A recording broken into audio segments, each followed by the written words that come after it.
கிறிஸ்துவுக்குள் பிரியமான சகோதர சகோதரிகளே, இயேசு கிறிஸ்துவின் விலைமதிக்க முடியாத நாமத்தில் உங்கள் அனைவரையும் வாழ்த்தி வரவேற்கிறோம்.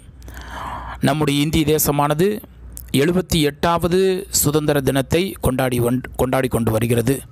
இந்த நாளிலே தேசத்தின் உயர்மட்ட தலைவர்கள், அதாவது பாரத பிரதமர் மற்றும் மாநில முதலமைச்சர்கள் மற்றும் உயரதிகாரிகள் ஆங்காங்கு தேசிய கொடியை ஏற்றி இந்த தேசத்தின் சுதந்திரத்தை எல்லாரும் நினைவு கூறும் வண்ணமாக நிகழ்ச்சிகளை நடத்தி கொண்டு வருகிறார்கள். மிகவும் சந்தோஷமான, பரவசமான, நெகிழ்வூட்டும் ஒரு நிகழ்வுதான் சுதந்திர தினம். பல தியாகிகள் தங்களுடைய இன்னுயிரை மண்ணிலே மாய்த்து பெற்றுத்தந்த சுதந்திரம் அல்லவா இந்திய சுதந்திரம். இந்த சுதந்திரத்தின் நீண்ட வரலாற்றை படிக்காதவர்கள் யாரும் இருக்க முடியாது. ஒரு சில குறிப்பிட்ட தலைவர்களுடைய பெயர்கள் நமக்கு நினைவில் இருக்கலாம். ஆனால் முகம் தெரியாத, பெயர்களே வெளியில் தெரியாத பல அடிமட்ட தொண்டர்களும் அடிமட்டத்திலே காணப்பட்ட மக்களும் கூட இந்த சுதந்திர வேள்வித்தையில் பங்கெடுத்து கொண்டார்கள் என்பது மறுக்க முடியாத உண்மை. சுதந்திரம் யாரிடத்திலிருந்து நாம் பெற்றோம்? நம்மை ஆண்டு கொண்ட ஆங்கிலேயர்களிடத்திலிருந்து நாம் பெற்றோம். ஆங்கிலேயர்கள் இங்கிலாந்து தேசத்தை மையமாக வைத்து உலகத்தின் பல நாடுகளை அவர்கள் அடிமைப்படுத்தியிருந்தார்கள். இவ்வளவு பரந்த பெரிய ஒரு தேசம் பாகிஸ்தான், பங்களாதேஷ், இந்தியா, இந்த 3 பிரதேசங்களையும் உள்ளடக்கிய இவ்வளவு ஒரு பெரிய ஒரு தேசத்தை ஒரு சிறிய நாடான இங்கிலாந்து தன்னுடைய ஆதிக்கத்தின் கீழாக வைத்திருந்தது என்பதை நினைக்கும் பொழுது மிகவும் வேதனையாக, ஆச்சரியமாக உள்ளது. ஆனால் இது பல ஆண்டுகளாக நம்முடைய தலைவர்கள் எல்லாம் ஒன்றிணைந்து மக்களுடைய சுதந்திர தாகத்தை ஒருங்கிணைத்து ஆங்கிலேயர்களுக்கு விரோதமாக சாத்வீகமாக போராடி, அகிம்சை வழியிலே போராடி இந்த சுதந்திரத்தை நமக்கு பெற்றுக் கொடுத்திருக்கிறார்கள். சுதந்திரம் என்பது நம்மை அடிமைப்படுத்தியிருந்த எதிரி நாட்டிடமிருந்து நம்மை விடுவித்துக் கொள்வது. நமக்கென்று தனியாக அரசியலமைப்பு சட்டம், நமக்கென்று தனியான ஆளுகை செய்கின்ற அதிகார வர்க்கம், சொல்லிக்கொண்டே போகலாம். இவ்வளவு நாளும் இன்னொரு நாட்டினுடைய அடக்குமுறையிலே, இன்னொரு நாட்டினுடைய அதிகாரிகளாலே ஆளப்பட்டு வந்த நம்முடைய தேசம் சுயமரியாதையோடு, தன்மானத்தோடு, தன்னிச்சையாக நாம் நம்முடைய தேசத்தை நாமே ஆளுவதற்கு ஒரு பெரிய வழிவகை செய்தது தான். பழைய காலகட்டங்களெல்லாம் நாம் நினைத்து பார்த்தோம் என்றால் அது மிகவும் நெகிழ்ச்சியூட்டுகிற, கண்களை குளமாக்குகிற விஷயங்கள் பலவற்றை நாம் கேள்விப்படலாம். ஜாலியன் வாலாபாக் படுகொலை என்று சொல்வார்கள். அதே போல் வேலூரில் நடந்த புரட்சி, இன்னும் இந்திய தேசம் எங்கிலும் நடந்ததான பல காலகட்டங்களில் நடந்த நிகழ்ச்சிகள் எல்லாம் உண்மையாகவே நாம் சிந்திக்க வேண்டிய ஒரு காரியங்கள். ஆனால் இந்த சுதந்திரத்தை பெற்றதற்கு அப்புறமாக நாம் நம்முடைய தேசத்தை எப்படியாக பராமரித்து வருகிறோம், எப்படி பாதுகாக்கிறோம், அந்த சுதந்திரத்தை நாம் எப்படியாக பாதுகாக்கிறோம், அது மிகவும் முக்கியமான ஒரு கேள்வி அல்லவா? ஒரு அடிமைப்பட்டிருந்த ஒரு தேசம் எதிரி நாட்டிடமிருந்து விடுதலை பெற்றாயிற்று. நம்மை நாமே ஆளுகின்ற திறனுக்கு நாம் வந்துவிட்டோம். அப்படி என்றால் இந்த தேசம் சுபிட்சமாக இருக்க வேண்டும் அல்லவா? ஆனால் ஆங்கிலேயர்கள் இந்த தேசத்தை விட்டு போன பொழுது இந்த தேசம் வறண்டு போன சூழ்நிலையில் தான் இருந்தது. செல்வத்திலே, திறமையிலே, அறிவிலே, எல்லாவற்றிலும் ஒரு வெற்றிடம் இருந்தது. அந்த நேரத்தில் தேசத்தை ஆளுகை செய்ததான தலைவர்கள் முன்பாக இருந்த மிகப்பெரிய சவால்களை எதிர்நோக்குவதிலே இருந்ததான ஒரு வேகம் இந்த தேசத்தை மிக விரைவாக மீண்டெழ வைத்தது, உண்மைதான். ஆனாலும் வேறு சில பக்கங்கள் தீர்க்க முடியாத பல பிரச்சனைகளிலே இருந்து கொண்டு வந்ததினாலே இன்று வரைக்கும் பல புறையோடிய புண்கள் தேசத்திலே ஆங்காங்கு இருக்கத்தான் செய்கிறது, மறுக்க முடியாத உண்மை.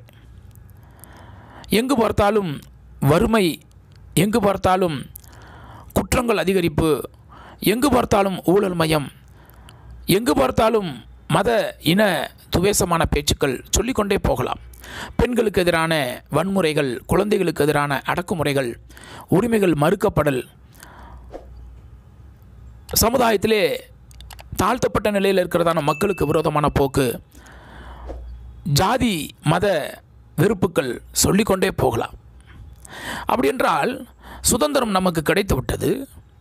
நம்மை நாமே ஆளுகை செய்வதற்கு நமக்கென்று தனியான அரசியலமைப்பு சட்டம் ஏற்படுத்தப்பட்டிருக்கிறது. நமக்கென்று மந்திரி சபை, சட்டத்தை பராமரிப்பதற்கு காவல்துறை, சட்டத்தை இயற்றுவதற்கு நாடாளுமன்றம், அதை மேற்பார்வையிடுவதற்கு நீதிமன்றங்கள், இப்படிப்பட்ட அருமையான அமைப்புகள் ஏற்படுத்தப்பட்டாயிற்று. ஒரு பக்கம் மக்களுக்கு தேவையான பொருளாதாரத்தை நிலைநிறுத்துவதற்கு தொழிற்சாலைகளும் வளர்ந்து கொண்டிருக்கிறது. இன்னொரு பக்கம் இயற்கையை பாதுகாப்பதற்கான திட்டங்கள் தீட்டப்பட்டு கொண்டு வருகிறது. இப்படி எல்லா விதத்திலும் நாம் ஓரளவு தன்னிறைவை பெற்றுக்கொண்டிருக்கிறோம். பல வருடங்களாக இறக்குமதியையே சார்ந்திருந்ததான நம்முடைய தேசம் ஏற்றுமதி செய்யவும் ஆரம்பித்தாயிற்று. மக்கள் இங்கிருந்து இந்த உலகத்தின் பல நாடுகளையும் வலம் வந்தவர்கள் பல நாடுகளிலே குடியேறி அந்த நாடுகளிலும் கூட அந்த நாட்டின் நாடாளுமன்றத்திலே சட்டமன்றத்திலே பிரதிநிதித்துவம் பெறும் அளவிற்கு நம்முடைய இந்திய மக்கள் அங்கே வாழ்ந்து கொண்டிருக்கிறார்கள். அந்நிய செலாவணி பெருகி கொண்டிருக்கிறது. அப்படி என்றால் நாம் ஒரு சரியான திசையில் தான் போய்கொண்டிருக்கிறோம் என்று சொல்லி நம்புகிறோம். இதற்காக நம்முடைய அரசியல் தலைவர்கள், அறிஞர்கள், நீதிமன்றங்கள் மற்றும் பொருளாதார வல்லுநர்கள் அவர்கள் செய்த மகத்தான தியாகங்களை நாம் மறந்துவிடக்கூடாது. அது எந்த அரசியல் கட்சியாக இருந்தாலும், எந்த அமைப்புகளை சேர்ந்தவர்களாக இருந்தாலும், தேசத்தை வலிமைப்படுத்துவதற்காக அவர்கள் எடுத்துக்கொண்டதான சிந்தனைகள், அவர்கள் எடுத்துக்கொண்டதான செயலாக்க திட்டங்களை நாம் மறந்துவிடக்கூடாது. அதை மறுக்கவும் முடியாது. ஆனால் கிறிஸ்துவுக்குள் பிரியமானவர்களே, ஒரு தனி மனித ஒழுக்கம் இல்லாமல் ஒரு தேசம் ஒரு முழுமையான, ஒரு நிறைவான ஒரு ஆசீர்வாதத்தை பெற முடியாது. தனி மனித ஒழுக்கம் என்பது அது ஒரு தனி மனிதனிலிருந்து, ஒரு தனி மனிதனிடத்திலிருந்து, ஒரு தனி மனித அமைப்பு, அதாவது ஒரு வீட்டிலிருந்து ஒரு தனி மனிதர்கள் சிறு சிறு குழுக்களாக வாழ்கின்றார்களே அந்த கிராமங்களிலிருந்து ஆரம்பிக்க வேண்டும் தனி மனித ஒழுக்கம் என்பது. ஏனென்றால் ஒவ்வொரு தனித்தனி நபர்களையும் கண்காணிப்பது, அவர்களை செழுமைப்படுத்துவது, அவர்களை சீர்திருத்துவது என்பது அரசியல் சட்டத்தால் முடியாது. அரசியல் சட்டம் என்ன சொல்லுகிறது என்று சொன்னால், நீங்கள் இந்தந்த காரியங்களை செய்யவில்லை என்றால், அதாவது இந்த தவறுகளை இழைத்தால் உங்களுக்கு இந்த தண்டனை வழங்கப்படும், அல்லது இந்த தேசத்தை நாம் எப்படி நடத்த வேண்டும் என்று சொல்லி அரசியல் சட்ட திருத்தங்களை ஏற்படுத்துகிறார்கள், அரசியல் சட்டங்களை உருவாக்குகிறார்கள். ஆனால் தனி மனித ஒழுக்கம் என்பது அது ஒரு மதம் சார்ந்த, அல்லது ஒரு மார்க்கம் சார்ந்த, அல்லது ஒரு சித்தாந்தத்தை சார்ந்ததான ஒரு விஷயம். இந்தியாவில் இருக்கிறதான இந்த ஜனநாயக அமைப்பு எல்லா மனிதர்களும், எல்லா மக்களுமே, இந்தியாவில் இருக்கிற எல்லா மக்களும் அவரவர்களுக்கு விருப்பப்பட்டதான மதத்தை தெரிவு செய்யலாம், அவர்களுக்கு விருப்பப்பட்ட சித்தாந்தத்தை தெரிவு செய்து அதில் அவர்கள் தொடர்ந்து அவர்கள் பிரச்சாரம் செய்யலாம், அவர்கள் அதை தங்களுடைய வாழ்க்கையில் பின்பற்றலாம். ஆனால் மற்றவர்களை எந்த விதத்திலும் கட்டாயப்படுத்தக்கூடாது. இப்படி பல சிறப்பான அம்சங்களை தனி மனித ஒழுக்கத்திற்கென்று கொடுக்கப்பட்டிருக்கிறது. தனி மனிதர்கள் இந்த உலகத்தின், அதாவது இந்த இந்திய தேசத்தின் இயற்கை வளத்தை சார்ந்து, அரசாங்கம் கொடுக்கின்றதான சலுகைகளை சார்ந்து, அவர்கள் காட்டுகின்றதான அந்த நெறிமுறைகளின் அடிப்படையிலே செல்லும் பொழுது ஒவ்வொரு தனி மனிதனும் அல்லது ஒவ்வொரு தனி குடும்பமும் சமாதானமாக சந்தோஷமாக வாழலாம் என்று சொல்லி ஒரு வாக்குறுதியை கொடுத்திருக்கிறது. உண்மையிலே இது பாராட்ட வேண்டிய விஷயம். உலகத்தின் மற்ற நாடுகளிலே காணப்படாத ஒரு ஒரு குழுவின் அடிப்படையிலே காணப்படுகிற சந்தோஷம், ஒரு கூட்டத்தாராக அனுபவிக்கிற சந்தோஷம் இந்த இந்தியாவிலே உறுதிப்படுத்தப்பட்டிருக்கிறது. இது சந்தோஷமான ஒரு விஷயம். ஆனாலும் கூட நீங்கள் பார்த்தீர்கள் என்றால், நியூஸ் பேப்பரில் சரி, ஊடகங்களிலே எல்லாவற்றிலும் பார்க்கும் பொழுது எங்கு பார்த்தாலும் கொலைகள், கொள்ளைகள், ஊழல்மயமான காரியங்கள், பெண்களுக்கு எதிரான வன்முறைகள் பெருகிக்கொண்டே போகிறது. தனி மனித ஒழுக்கம் என்பது ஒரு கேள்விக்குறியாகி நிற்கிறது. அப்படி என்றால் இந்த தனி மனித ஒழுக்கத்தை உருவாக்குவதற்கு ஒரு வழிகாட்டி தேவைப்படுகிறது. இந்த தனி மனித ஒழுக்கத்தை சரியான முறையில் நாம் புரிந்து கொள்வதற்கு, அதை நம்முடைய வாழ்க்கையிலே கடைபிடிப்பதற்கு ஒரு எளிமையான தத்துவம் தேவைப்படுகிறது. அது படிப்பதற்கு எளிமையானதாக, எல்லாருடைய கரங்களிலும் கிடைக்கக்கூடிய அளவிலே, மிக எளிமையாக நம்முடைய வீடுகளிலே எப்பொழுது வேண்டுமானாலும் நாம் அதை எடுத்து படிக்கக்கூடிய அளவிலே இருக்க வேண்டும். அதற்கென்று ஒரு தலைவன் இருப்பான். அந்த தலைவன் வந்து ஒரு ஸ்பெஷலான ஒரு நேரத்தை ஒதுக்கி நம்மெல்லாம் அங்கே போய் கேட்டு அதற்கப்புறம் தான் நம்மை சீர்திருத்தி கொள்ள வேண்டும் அப்படின்னு இருந்தால் கண்டிப்பாக அது காலதாமதம் ஏற்படும். அடுத்ததாக அந்த தலைவர் சொல்லுகிற காரியங்கள் மட்டுமே தான் உண்மை என்று மக்கள் நம்பக்கூடும். ஆனால் இந்த தனிமனித ஒழுக்கம் என்பது ஒட்டுமொத்தமாக ஒரு சித்தாந்தத்தின் மீது இருக்க வேண்டும். அந்த சித்தாந்தத்தை மையமாக கொண்ட புத்தகம் எளிமையாக கிடைக்க வேண்டும். எல்லாருடைய வீட்டிலும் இருக்க வேண்டும். எப்பொழுது வேண்டுமானாலும் அதை எடுத்து படித்து அவர்கள் அதை தங்களுடைய வாழ்க்கையிலே நடைமுறைப்படுத்தி கொள்ளலாம். அதை மற்றவர்களுக்கும் கொடுக்கலாம். சமாதானமாக இந்த தேசம் வாழலாம். அப்படிப்பட்டதான ஒரு புத்தகம்தான் பைபிள், பரிசுத்த வேதாகமம் என்று நாம் சொல்லுகிறோம். இந்த பரிசுத்த வேதாகமத்தை இந்தியாவிலே, தென்னிந்தியாவிலே நிறைய பேருக்கு தெரிந்திருக்கிற அளவு வட இந்தியாவிலே அவ்வளவுக்கு விழிப்புணர்வு இல்லை. கிறிஸ்தவம் என்ற ஒன்று இருக்கிறது என்பது வட இந்தியாவிலே அதிகமான பேருக்கு தெரியாது. நாம் அதை குறித்து நாம் பேச போவதில்லை. தென்னிந்தியாவில் இருக்கக்கூடிய சதவீதத்தை குறித்து நாம் பேச போவதில்லை. ஆனால் கிறிஸ்தவ மார்க்கத்தில் இருக்கிறதான அல்லது கிறிஸ்துவை பற்றி அறிந்த, நான் கிறிஸ்தவன் என்று சொல்லுகிறதான மக்கள், கிறிஸ்தவ மக்கள் உணர்ந்து கொள்ள வேண்டிய ஒரு விஷயம் என்னென்று சொன்னால், அதாவது நான் இந்த தேசத்திலே சமாதானமாக சந்தோஷமாக வாழ்வதற்கு தேவனுடைய கிருபையினாலே எனக்கு இந்த பரிசுத்த வேதாகமம் கொடுக்கப்பட்டிருக்கிறது. இந்த பரிசுத்த வேதாகமம் ஒரு விஷயத்தை மறுபடி வலியுறுத்தி சொல்லுகிற விஷயம் என்று சொன்னால், 2 தீமோத்தேயு புஸ்தகம் 3வது அதிகாரம் 16-17 வசனத்தில், 2 தீமோத்தேயு 3:16-17, வேத வாக்கியங்கள் எல்லாம் தேவ ஆவியினால் அருளப்பட்டிருக்கிறது. தேவனுடைய மனுஷன் தேறினவனாகவும் எந்த நற்கிரியும் செய்ய தகுதியுள்ளவனாகவும் இருக்கும்படியாக அவைகள் உபதேசத்துக்கும் கடிந்து கொள்ளுதலுக்கும் சீர்திருத்தலுக்கும் நீதியை படிப்பிக்குதலுக்கும் பிரயோஜனம் உள்ளவைகளாக இருக்கிறது. ஒரு மனிதன் ஒரு நற்கிரியை செய்ய வேண்டும் என்றால் அந்த மனிதனுக்கு தேவையான ஆலோசனைகள் கொடுப்பதற்கும், ஒருவேளை அவன் தவறு செய்தால் அதை கடிந்து கொள்வதற்கும், ஒருவேளை அவன் தவறான பாதையில் சென்றால் அவனை சீர்திருத்துவதற்கும், சரியான பாதையை படிப்பிக்குவதற்கும் ஒரு புத்தகம் தேவைப்படுகிறது. எல்லாருமே அதை ஒத்துக்கொள்ளுகிறார்கள். இந்தியாவில் இருக்கிற ஒவ்வொருவரும் ஏதோ ஒரு புத்தகத்தை சார்ந்துதான் அவர்களுடைய தனிப்பட்ட வாழ்க்கையை நடத்தி கொண்டிருக்கிறார்கள். ஆனால் இங்கே நாம் பரிசுத்த வேதாகமத்தை குறித்து வாசிக்கிறோம். இந்த பைபிள் என்று சொல்லப்படுகிற இந்த பரிசுத்த வேதாகமத்தை நாம் படிக்கும் பொழுது அது நம்மை நற்கிரியைகள் செய்ய தூண்டுகிறது. நாம் படைக்கப்பட்டது அதற்காகத்தான். இந்த பூமியை பண்படுத்த வேண்டும் என்பதற்காகத்தான் நாம் படைக்கப்பட்டிருக்கிறோம். அப்படி பண்படுத்தப்பட வேண்டும் என்றால், இந்த உலகமானது பண்படுத்தப்பட வேண்டும் என்றால், இந்த இந்திய தேசம் பண்படுத்தப்பட வேண்டும் என்றால், கண்டிப்பாக தேவனுடைய மனுஷனாக ஒரு மனுஷன் மாற வேண்டும். தேவனுடைய பிள்ளையாக அவன் மாற வேண்டும். அப்படி மாறினவர்கள் நற்கிரியைகளை செய்ய வேண்டும். அப்படி நற்கிரியைகளை செய்ய தகுதியுள்ளவனாக மாற்றுவது எது என்று சொன்னால் இந்த பரிசுத்த வேதாகமம் தான். ஏனென்றால் அந்த வேதாகமம் அவனுக்கு உபதேசிக்கிறது, அவனை கடிந்து கொள்கிறது, அவனை சீர்திருத்துகிறது, நீதியை படிப்பிக்கிறது என்று சொல்லி நாம் பார்க்கிறோம். கிறிஸ்துக்குள் பிரியமான சகோதர சகோதரிகளே, மற்ற மதத்து தலைவர்களை, மற்ற மதத்தவர்களை பார்த்து நாம் குற்றம் சொல்லக்கூடாது. அவர்களை பார்த்து நாம் வேறு வகையில், எந்த ஒரு வகையிலும் கேலி செய்வதோ கிண்டல் செய்வதோ கூடாது. இன்றைக்கு அநேக கிறிஸ்தவ நண்பர்கள் பாரத பிரதமரையோ அல்லது முதலமைச்சர்களையோ அல்லது அரசியல் கட்சி தலைவர்களையோ அல்லது அதிகாரத்தில் இருக்கிற அதிகாரிகளையோ கிண்டல் செய்து கேலி செய்து பலவிதமான காரியங்களை பதிவு செய்கிறதை நாம் பார்க்கிறோம். இது மிகவும் கண்டிக்கப்படக்கூடியது. இது தேவனுக்கு விருப்பமில்லாத ஒன்று. அதே போல் நாம் சரியாக இருக்க மாட்டோம், மற்றவர்களை குற்றம் சொல்லிக்கொண்டே இருப்போம். நாம் நம்முடைய குடும்பத்தை சரியாக வழி நடத்த மாட்டோம், நாம் சார்ந்திருக்கிற சபையை சரியானபடி மேய்க்க மாட்டோம், ஆனால் மற்றவர்களை குறை சொல்லிக்கொண்டே இருப்போம். நாம் பரிசுத்த வேதாகமத்தை நாம் சரியாக பகுத்து படிக்க மாட்டோம், ஆனால் மற்றவர்களை குறை சொல்லிக்கொண்டே இருப்போம். நாம் இந்த இந்திய தேசத்திலே பிறப்பதற்கு ஏதோ ஒரு காரணம் இருக்கிறது. அது தேவனுடைய சித்தம். இவ்வளோ ஒரு பெரிய பரந்த தேசத்திலே சமாதானமாய் நாம் வாழும்படிக்கு தேவன் அருமையான ஒரு அரசியலமைப்பு சட்டத்தையும் ஒரு மந்திரி சபையையும் அதேபோல் மாநில முதலமைச்சர்களையும் ஏற்படுத்தி இருக்கிறார். ஒரு ராஜாவை கீழே தள்ளிவிட்டு இன்னொரு ராஜாவை அவர் ஏற்படுத்துகிறார். ஒரு அரசியல் கட்சியை தள்ளிவிட்டு இன்னொரு அரசியல் கட்சியை அவர் உருவாக்குகிறார். இன்றைக்கு இந்திய தேசத்திலே ஆளுகை செய்கிற எல்லா தலைவர்களுமே தேவனால் தேர்ந்தெடுக்கப்பட்டவர்கள். அப்படின்றால் நாம் அவர்களுக்கு மரியாதை கொடுக்க வேண்டும் அல்லவா?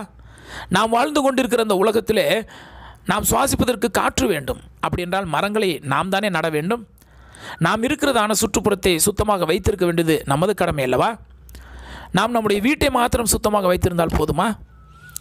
வேலை இல்லாமல் இருப்பவர்களுக்கு வேலை வாய்ப்புகளை ஏற்படுத்தி கொடுக்க வேண்டாமா? நாம் இந்த உலகத்தில் படைக்கப்பட்டிருப்பது உலகத்தை ஏதாவது ஒரு வகையில் தினந்தோறும் பண்படுத்தி கொண்டே இருக்க வேண்டும். நம்மால் கண்டிப்பாக செய்ய முடியவில்லை என்றால் செய்பவர்களுக்கு உதவி செய்யலாம் அல்லது ஆலோசனைகள் வழங்கலாம். எதுவுமே செய்யாமல் ஒரு கல்லை போல மண்ணை போல நாம் இருந்து விட முடியாது.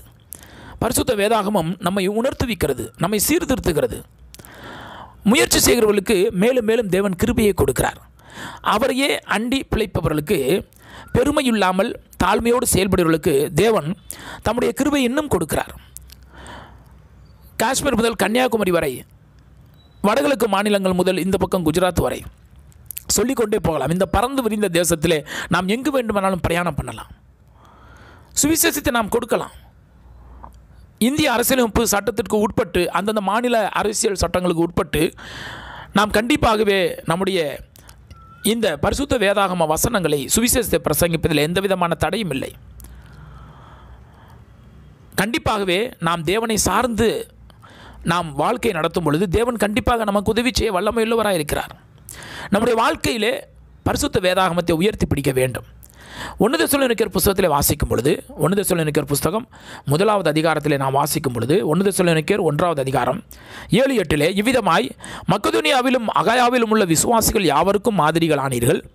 எப்படியெனில் உங்களிடத்திலிருந்து கர்த்தருடைய வசனம் மக்கெதோனியாவிலும் அகாயாவிலும் துணித்ததுமில்லாமல் நாங்கள் அதை குறித்து ஒன்றும் சொல்ல வேண்டியதாயிராதபடிக்கு தேவனை பற்றின உங்கள் விசுவாசம் எங்கும் பிரசித்தமாயிற்று. ஒருவேளை தென்னிந்தியாவிலே கிறிஸ்தவர்கள் மிகவும் சரியாக வேத வசனத்தை சரியானபடி பகுத்து படித்து பிரிவினைகள் இல்லாமல் ஒரே உபதேசத்தின் கீழாக செயல்பட்டு, தென் மாநிலங்களிலே ஒரு மிகப்பெரிய ஒரு பசுமை புரட்சி, ஒரு வேலையில்லா திண்டாட்டத்தை ஒழித்து விட்டோம், இயற்கையை சரியானபடி பராமரிக்கிறோம், எல்லா விதமான அரசாங்கம் கொண்டு வருகிற எல்லா திட்டங்களையும் நாம் சரியானபடி நடைமுறைப்படுத்துகிறோம், தனி மனித ஒழுக்கம் சிறந்து விளங்குகிறது, எந்த விதமான குற்றங்களும் நடக்கவில்லை, எல்லாரும் பெண்களுக்கு மரியாதை கொடுக்கிறோம், பிள்ளைகளை சரியானபடி பராமரிக்கிறோம், சொல்லிக்கொண்டே போகலாம், முதியவர்களை நாம் கனப்படுத்துகிறோம். இப்படியெல்லாம் இருந்தோம்னு வச்சுக்கிடுங்களேன், கண்டிப்பாக அந்த விஷயங்கள் எல்லாம் வட மாநிலங்களிலே பிரசித்தமாகும் அல்லவா? நம்ம எடுத்துகிட்டு போய் சொல்லணும்னு அவசியம் இல்லை, அது பிரசித்தமாகும், கண்டிப்பாக நடக்கும். பரிசுத்த வேதாகமத்தில் சொல்லப்பட்டிருக்கிற வேத வசனங்களின் அடிப்படையில் நாம் நம்முடைய குடும்பத்தை, சபையை நடத்தும் பொழுது கண்டிப்பாகவே இந்த நம்முடைய பாரத தேசம் கண்டிப்பாக மேலோங்கி நிற்கும். அது மற்ற தேசங்களுக்கு கடன் கொடுக்கும். இந்த இந்திய தேசம் மற்ற தேசங்களுக்கு ஒரு முன்மாதிரியாக இருக்கும். இந்த தேசத்தின் தலைவர்கள் கண்டிப்பாக கிறிஸ்தவ மார்க்கத்தை திரும்பி பார்ப்பார்கள். கிறிஸ்தவத்துக்கு என்னென்ன தேவையோ அதை செய்வார்கள். சமாதானமாக இந்த தேசம் வழிநடத்தப்பட வேண்டும் என்பதுதான் ஒவ்வொரு அரசியல் தலைவருடைய லட்சியமே. ஆனால் நம்ம சில தவறான நபர்களுடைய வழிநடத்துதல், சில தவறான காரியங்களை நாம் புரிந்து கொண்டு சில அரசியல் கட்சிகள் மேலே தவறாக நாம் பலி போடுகிறோம், தவறான காரியங்களை நாம் பதிவுகள் செய்கிறோம். அது எந்த அரசியல் கட்சி தலைவர்களாக இருந்தாலும் சரி, நம்முடைய வேலை அது அல்ல. நான் முதலாவது தனி மனித ஒழுக்கத்திலே சரியாக இருக்கிறேனா, அதற்கு பரிசுத்த வேதாகமத்தை நான் தினந்தோறும் படிக்கிறேனா, அதன்படி நடக்கிறேனா, இயேசுவானவர் உருவாக்கினதான அந்த சட்டத்தின் அடிப்படை நான் செல்லுகிறேனா, அப்படி என்று சொல்லி பார்த்து நாம் சரியானபடி நடக்கும் பொழுது நம்மை சுற்றி இருக்கிறவர்கள் அதை பார்த்து அவர்களும் நடக்க ஆரம்பிப்பார்கள். அப்படி என்றால் ஒரு கிராமம், ஒரு பட்டணம், ஒரு தேசம், ஒரு மாநிலம், ஒரு தேசம், இப்படி சொல்லிக்கொண்டே போகலாம். அப்படி என்றால் இன்றைக்கு இந்த பாரத தேசத்தை ஜெய் பாரத் என்று நாம் சொல்லுகிறோம் என்று சொன்னால் அது உண்மையிலேயே எல்லா விதமான மட்டத்திலும் வளர்ச்சி பெற்றதான, சீர்திருத்தம் பெற்றதான ஒரு தேசமாக இருக்க வேண்டும். ஜெய் பாரத் என்று சொல்லும் பொழுது கண்டிப்பாக ஒரு உன்னதமான நிலைமையிலே அந்த தேசம் இருக்க வேண்டும். அப்போ தானே நம்ம அதை சொல்ல முடியும். அதற்கு நாம் அரசியலமைப்பு சட்டத்துக்கு நாம் கீழ்ப்படிந்திருக்க வேண்டும். நம்முடைய அரசியல் அமைப்பு சட்டம் என்ன சொல்லுது அதற்கு கீழ்ப்படிந்திருக்க வேண்டும். அதே நேரத்தில் தனி மனித ஒழுக்கம் என்று சொல்லும் பொழுது இந்த பரிசுத்த வேதாகமம் பைபிளை படித்து அதன்படி நடக்கிறதான மக்கள் கண்டிப்பாகவே எந்த விதமான கெட்ட பழக்கங்களையும் தங்களுடைய வீட்டிலே அனுமதிக்க மாட்டார்கள். அது ஒரு சிகரெட்டு புகையாக இருக்கட்டும், மதுவாக இருக்கட்டும், அல்லது பெண்களுக்கு எதிரான குற்ற செயலாக இருக்கட்டும், அல்லது வேறு எந்த விதமான தவறான அபிப்பிராயங்கள், தவறான காரியங்கள் எதுவாக இருந்தாலும் கிறிஸ்தவர்கள் சரியானபடி பரிசுத்த வேதாகமத்தை படித்து புரிந்தவர்கள் பரிசுத்தமாக வாழவே விளைவார்கள். துரதிருஷ்டவசமாக அறிந்தோ அறியாமலோ இன்றைக்கு கிறிஸ்து இயேசுவினுடைய நாமம் புறஜாதிகள் மத்தியிலே, அதாவது இந்தியாவிலே வாழ்கிற மற்ற மக்கள் மத்தியிலே கிறிஸ்தவர்கள் மூலமாக கிறிஸ்துவனுடைய நாமம் தூசிக்கப்படுகிறது. உங்கள் நிமித்தமாக, நமது நிமித்தமாக, எனது நிமித்தமாக இயேசு கிறிஸ்துவனுடைய நாமம் மற்ற மதத்தை சார்ந்தவர்கள் மத்தியிலே தூசிக்கப்படுவது அது சரியாக இருக்குமா? அப்படி என்றால் முதலாவது நாம் தான் சீர்திருந்த வேண்டும். இன்றைக்கு பல பிரபலமான கொலைகள், பல பிரபலமான தவறுகள் நடக்கிற இடங்களிலே ஏதாவது ஒரு சந்தர்ப்பத்தில் யாராவது ஒரு கிறிஸ்தவ பெயருடைய நபர் அங்கே இருக்கிறதை நாம் பார்க்கிறோம். அது பெண்ணாக இருக்கலாம் அல்லது ஆணாக இருக்கலாம். கிறிஸ்தவர்கள் என்றாலே இப்படித்தான் அப்படிங்கிற ஒரு தோற்றத்தை நாம் உருவாக்கி விட்டோமோ என்று நாம் கவலைப்பட வேண்டியிருக்கிறது. அப்படின்றால் முதலாக நாம் தான் சீர்திருந்த வேண்டும். இந்த தேசத்தை குறை சொல்லியோ, இந்த தேசத்து தலைவர்களை குறை சொல்லியோ பயனில்லை. சீர்திருத்தம் என்பது வேத வசனத்தின் அடிப்படையில் முதலாவது எண்ணிலிருந்து, நம்முடைய வீட்டிலிருந்து தான் ஆரம்பிக்க வேண்டும். எபேசியருக்கு எழுதின நிருபம் 4வது அதிகாரத்தில் வாசிக்கும் பொழுது ஒரு மனிதன் அல்லது ஒரு சமுதாயம் சரியான அளவிலே ஒரு சகிப்புத்தன்மையோடு வாழுவதற்கு ஏற்றதான உபதேசம் அங்கே கொடுக்கப்பட்டிருக்கிறது. எபேசியர் 5வது அதிகாரத்தில் 20வது வசனத்திலிருந்து வாசிக்கும் பொழுது, நீங்கள் இவ்விதமாக கிறிஸ்துவை கற்றுக்கொள்ளவில்லை அப்படின்னு வாசிக்கிறோம். ஆனால் அதில் ஒரு அழுத்தம் கொடுக்கப்பட்டிருக்கிறது. நீங்களோ என்று சொல்லி வாசிக்கிறோம். நீங்களோ என்று சொன்னால் மற்றவர்களை குறித்து கவலை இல்லை, நீங்களோ இவ்விதமாக கிறிஸ்துவை கற்றுக்கொள்ளவில்லை. அவர் எப்படியாக பரிசுத்தமுள்ளவராக இருந்தாலோ அதே போல் நாமும் பரிசுத்தமுள்ள நபர்களாக காணப்பட வேண்டும். முந்தின நடக்கக்கூடிய மோசம் போக்கும் இச்சைகளால் கெட்டுப்போகிற பழைய மனுஷனை நீங்கள் களைந்து போட்டு உங்கள் உள்ளத்திலே புதிதான ஆவி உள்ளவர்களாகி மெய்யான நீதியிலும் பரிசுத்தத்திலும் தேவனுடைய சாயலாக சிருஷ்டிக்கப்பட்ட புதிய மனுஷனை தரித்துக் கொள்ளுங்கள்.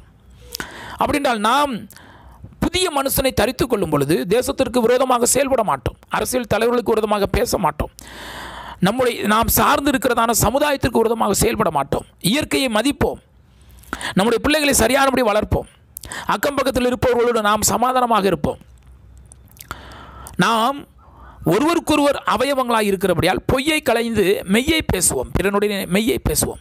இன்றைக்கி பார்த்தீங்கன்னா ஏதாவது ஒரு தவறுகள் நடக்கிறது, ஒரு கொலை நடக்கிறது, ஒரு தப்பு நடக்குதுன்னா கோபத்தில் செஞ்சுட்டேன் அப்படிம்பாங்க. வசனம் என்ன சொல்லுகிறது? 26வது வசனத்தில் எபேசியர் 4:26, நீங்கள் கோபம் கொண்டாலும் பாவம் செய்யாதிருங்கள். கோபத்தில் வேணால் 2 சவுண்டு கொடுங்க, பல்ல கடிச்சுக்கிடுங்க, அல்லது எதாவது குத்துங்க, அல்லது வீட்டுக்கு அமைதியாக வந்து கதவை சாத்திக்கிட்டு ஏதாவது கத்துங்க, பேசுங்க. ஆனால் கோபத்தில் அடுத்தவங்களை எதுவும் பண்ணிடாதீங்க, பிசாசுக்கு இடம் கொடுக்காதீங்க, திருடாதீங்க அப்படின்னு சொல்லிட்டு வாசிக்கிறோம். திருடுகிறவன் இனி திருடாமல் குறைச்சலுள்ளவனுக்கு கொடுக்கத்தக்கதாக தனக்கு உண்டாயிருக்கும்படி தன் கைகளினால் நலமான வேலை செய்து பிரயாசப்பட கடவன். எவ்வளவு அருமையான ஒரு காரியம் பாருங்கள். ஒரு சமுதாயம் செவ்வனே இயங்க வேண்டுமென்றால் பொருளாதாரம் தேவை. அந்த பொருளாதாரம் திருடுகிறதுனாலே நம்முடைய வீடு நிறைவாக இருக்கக்கூடாது, நாம் உழைப்பதினாலே இருக்க வேண்டும். அடுத்தது, கெட்ட வார்த்தை ஒன்றும் உங்கள் வாயிலிருந்து புறப்பட வேண்டாம். இன்றைக்கி வாயை திறந்தாலே எவ்வளவு கெட்ட வார்த்தை, அலும்பான வார்த்தை, சீத்த வார்த்தைம்பாங்க புறப்படுது இல்லையா? அதனால் எத்தனையோ தப்புகள் நடக்குது இல்லையா? நல்ல வார்த்தையை பேசுங்க, அடுத்தவங்களுக்கு பிரயோஜனம் உண்டாகும்படி நல்ல வார்த்தைகளை பேசுங்க. அடுத்தது, பரிசுத்தாவியை துக்கப்படுத்தாதிருங்கள். 31-32 வாசிக்கிறோம். எபேசியர் 4:31-32, சகல விதமான கசப்பு, கோபம், மூர்க்கம், கூக்குரல், தூசணம் மற்ற எல்லா துர்க்கணமும் உங்களை விட்டு நீங்க கடவுது. அப்போ எப்படி இருக்கணும்? ஒருவருக்கொருவர் தயவாயும் மன உருக்கமாயும் இருந்து நீங்கள் ஒருவருக்கொருவர் மன்னியுங்கள், கிறிஸ்துவுக்குள் தேவன் உங்களுக்கு மன்னித்தது போல நீங்களும் ஒருவருக்கொருவர் மன்னியுங்கள். எவ்வளோ ஒரு அருமையான ஒரு செய்தி சொல்லப்பட்டிருக்குது பார்த்தீங்களா? ஒரு மனிதனை சீர்திருத்துவதற்கு ஏற்ற அருமையான ஆலோசனைகள். இதை படிக்கும் பொழுது நமக்கு எவ்வளவு சந்தோஷமாக இருக்குதுல்ல? அப்போ இந்த வேத வார்த்தைகளின்படி ஒரு கிறிஸ்தவன் வாழும் பொழுது, இந்த பைபிள் வசனத்தின்படி ஒரு மனிதன் தன்னை சீர்திருத்திக் கொள்ளும் பொழுது கண்டிப்பாக அவனுடைய வீடு ஆசீர்வாதமாக இருக்கும். இவனிலிருந்து இவனுடைய உறவினர்கள், இவனுடைய நண்பர்கள், அவர்கள் இந்த காரியங்களை கற்றுக்கொள்வார்கள். இந்த பரிசுத்த வேதாகம வசனங்கள் அவர்களுடைய வாழ்க்கையிலும் கிரியை நடப்பிக்கும். அது ஒரு கிராமம், அடுத்ததாக ஒரு ஊராட்சி ஒன்றியம், ஒரு தேர்வுநிலை பேரூராட்சி, ஒரு நகராட்சி, ஒரு மாநகராட்சி, ஒரு மாவட்டம், ஒரு மாநிலம், இப்படி பறந்து விரிந்து கொண்டே போகும். நம்ம பிரசங்கிக்கணும்னு அவசியம் இல்லை, அது பிரசித்தமாகும் தானாகவே. தேவன் அதற்குண்டான உதவிகளை செய்வார். நம்முடைய தேவன் அனுக்கிரகத்தை கொடுப்பதிலே வல்லவர்.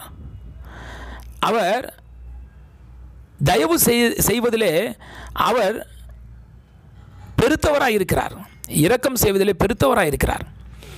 எனவே கண்டிப்பாக அவர் நமக்கு உதவி செய்வார். ஆனால் நம்ம வேத வசனத்தின்படி சரியாக நடக்கணுமே. இந்த இந்திய தேசமானது சுதந்திரம் அடைந்த போது 600க்கும் மேற்பட்ட சமஸ்தானங்களாக பிரிந்து கிடந்திருந்தது. நம்ம எல்லாருக்கும் தெரியும். அவைகள் எல்லாம் தலைவர்கள் ஒன்றிணைத்தார்கள். எல்லாவற்றையும் ஒன்றிணைத்ததினாலே இந்தியா என்கிற ஒரு மாபெரும் தேசம் உருவானது. நல்லா கவனித்து பாருங்கள். எல்லா இந்தியாவில் இருக்கக்கூடிய சமஸ்தானங்கள் எல்லாமே பிரிஞ்சு இருக்குது. தனித்தனி மாநிலங்கள் எல்லாம் தனித்தனி நாடுகளாக இருந்ததுன்னா இன்றைக்கி நம்ம இந்தியான்னு சொல்ல முடியுங்களா? ரஷ்யா உடஞ்சி போய் இன்றைக்கும் பிரச்சனையோடு சண்டை போட்டுட்ருக்காங்களா? அது மாதிரிப்பட்ட சூழ்நிலை தானே இருக்கும். அப்போ எல்லாரும் ஒன்றிணைக்கப்பட்டார்கள் அல்லவா? ஒன்றிணைந்த ஒரு தேசமாக இந்திய தேசம் உருவானது. அதனால தானே நம்ம சந்தோஷமாக இருக்கிறோம். அப்படி என்றால் உபதேசத்தின் அடிப்படையில், அரசியலமைப்பு சட்டத்தின் அடிப்படையில் எப்படி இந்திய தேசம் உருவானதோ அதே போல் உபதேசத்தின் அடிப்படையில் பிரிந்து கிடக்கிற கிறிஸ்தவத்தை சேர்ந்தவர்கள் எல்லாரும், பிரிந்து கிடக்கிறவர்கள் எல்லாரும் ஒன்று சேர வேண்டும். அப்படி என்றால் தான் இது சாத்தியமாகும்.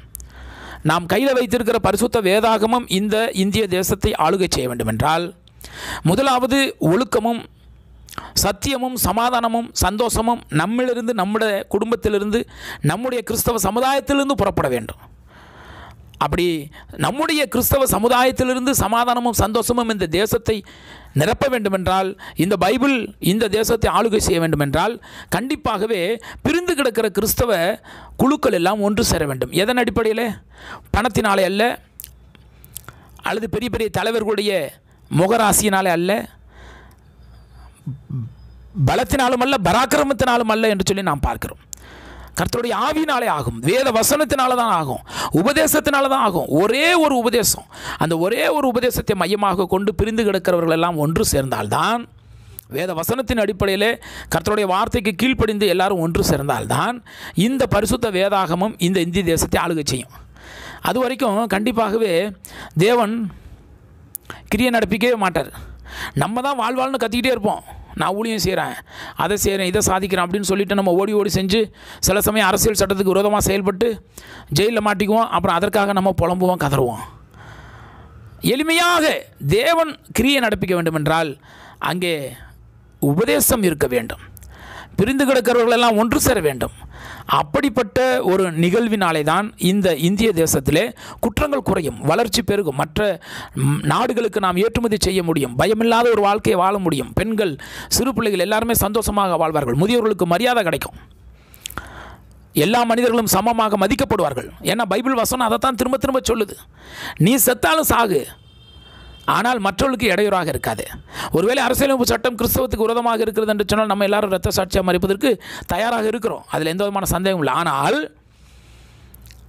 நம்ம எல்லாரும் ஒன்று சேரணுமே, சரியானபடி சத்தியத்தில் நம்ம காலூன்றி நிற்கணுமே, வசனத்தை பகுத்து படிக்கணுமே, புரிந்து கொள்ளணுமே, இயேசு கிறிஸ்துவிலிருந்து கற்றுக்கொள்ளணுமே. அப்படிப்பட்ட ஒரு காரியம் நடப்பதற்காக நாம் ஜெபிப்போம், சரியானபடி வேத வசனத்தை வாசிப்போம், புரிந்து கொள்வோம். அந்த உபதேசத்தின் அடிப்படையிலே நாம் எல்லாரும் ஒன்று சேர நாம் பிரயாசப்படுவோம். அப்படி என்றால்தான் வரும் நாட்களிலே பரிசுத்த வேதாகமம் மற்ற மதத்தவர்களாலே, அரசியல் தலைவர்களாலே கண்டிப்பாகவே பார்வையிடப்படும். இன்றைக்கி பைபிள் வசனத்தை பற்றி தெரிஞ்ச அரசியல் தலைவர்கள் இருக்கிறார்கள், ஆனால் முழுமையாக அதை இந்த தேசத்திலே நடைமுறைப்படுத்த வேண்டும். எல்லா பள்ளிக்கூடங்களிலும் பரிசுத்த வேதாகமானது கற்றுக் கொடுக்கப்பட வேண்டும். எல்லாருக்கும் அது இலவசமாக ரேஷன் கடை மூலமாக பைபிள் கொடுக்கப்படணும். கிறிஸ்தவ தலைவர்கள் உருவாகணும். எவ்வளோ ஒரு நல்ல ஒரு சந்தோஷமான செய்தியாக இருக்கும் பார்த்தீங்களா? ஜெய் பைபிள் ஜெய் பாரத்ன்னு சொல்கிறோம். இந்த வீடியோவுக்கு தலைப்பு ஜெய் பைபிள் ஜெய் பாரத். அது நடக்குமா? கண்டிப்பாக நடக்கும். அது நம்முடைய முழங்கால்களில் இருக்குது, நம்ம புரிந்து கொள்ளுதலில் இருக்கிறது, சரியானபடி பைபிளை படிக்கிறதில் இருக்குது, நம்ம எல்லாரும் ஒற்றுமைப்படுவதில் இருக்கிறது. இந்த இந்திய தேசம் நமக்கு அளப்பரிய சுதந்திரத்தை கொடுத்திருக்கிறது. நாம் அதை சரியானபடி பயன்படுத்தி அரசியலமைப்பு சட்டத்திட்டங்களுக்கு கீழ்ப்படிந்து நம்முடைய தலைவர்களை மதித்து தேவன் நமக்கு கொடுத்திருக்கிறதான அரசியலமைப்பு சட்டம், அரசியல் தலைவர்கள், அதிகாரிகள் எல்லாரையும் மதித்து நடந்து வேத வசனத்தின்படி நாம் சிறுதிருந்தி கிறிஸ்துவனுடைய பிரமாணத்தை பூர்ணமாக நிறைவேற்ற தேவன் தாமே நமக்கு உதவி செய்வாராக. பிதாவாகிய தேவனுடைய நாமம் கிறிஸ்து இயேசுவின் மூலமாக சபையிலே தலைமுறையாக பரிசுத்த வேத வசனங்களை முன்னிட்டு நம்முடைய வாயினாலே இருதயத்தினாலே மகிமைப்படுவதாக. ஆமேன்.